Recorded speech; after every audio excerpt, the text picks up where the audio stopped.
Wieloch with Wieloch Goldstein at Compass. Welcome to the WG YouTube channel. And today we're going to talk about some of the news you've been hearing. There's a lot of media out there that can sound good or bad in any circumstance. So we're going to do a little fact or fiction so you know what's really going on in residential real estate.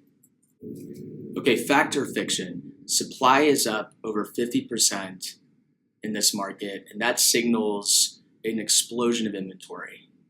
Fiction, because when you look at supply, we had such a low amount of homes on the market the last couple years, as little as 1.5 months of supply in some cases. And so now we've seen that explode to 2 to 3%. So if you look at the true number of homes for sale versus what was for sale, we still have almost record low inventory across the market. And it takes 6+ months of inventory to even equal a market that buyers and sellers have equilibrium together. So when you see that stat in the news, you might think to yourself, there's so many houses now, the market's going down. But in all actuality, it's really not that many. All right, fact or fiction, the market is sluggish and homes are not selling right now. Well, I would say that you could look at that through two lenses, but I'm going to go with fiction because right now it is true that the market is not moving as fast as it used to. And sluggish is a very relative term because we had the hottest market in history between 2020 really, and 2022. So what's the main difference today? Houses are selling a little more slowly. There's not 20 offers in 24 hours. It may take a few weeks. And if a house is priced right, it's definitely still going to go. What we are seeing is homes that are priced above market are no longer getting lucky per se, and good looking inventory that's well prepared also is very favorable in the eyes of buyers. They're a little more meticulous. They know that they have to wait, or that they can wait rather, for the right house, and they don't have to think about being in a competitive situation. So when you hear the market sluggish, fiction, but it is a fact for people that don't do the things that historically will help a house sell. Fact or fiction, interest rates coming down signal strong markets ahead. Definitely a fact. Over the last few months, we've reduced interest rates to a near 1-year low across the US. In fact, they peaked over 8% for a while. And as of today, you can get rates as low as just under 6%.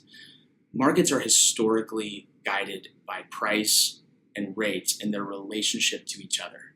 So as rates fall, people will gain affordability that they lost the last couple years, and they're going to come back into the market. What does this mean? Well, you date your rate, but you marry your purchase price. So I suggest do not wait for rates to go to 4%, because then prices will start to increase again, and you're going to be stuck to that price for the life of the time you live in that house. But if you get in now before it heats up, you can always refinance later. Fact or fiction, there are overvalued markets across the US.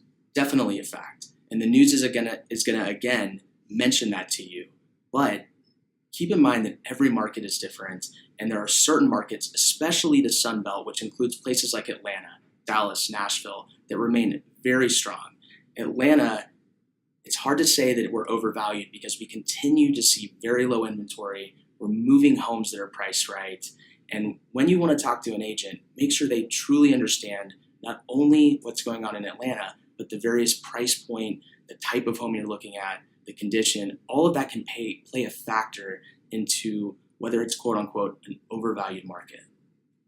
Fact or fiction, the NAR changes to the real estate industry are going to end buyer agency as we know it. Definitely fiction.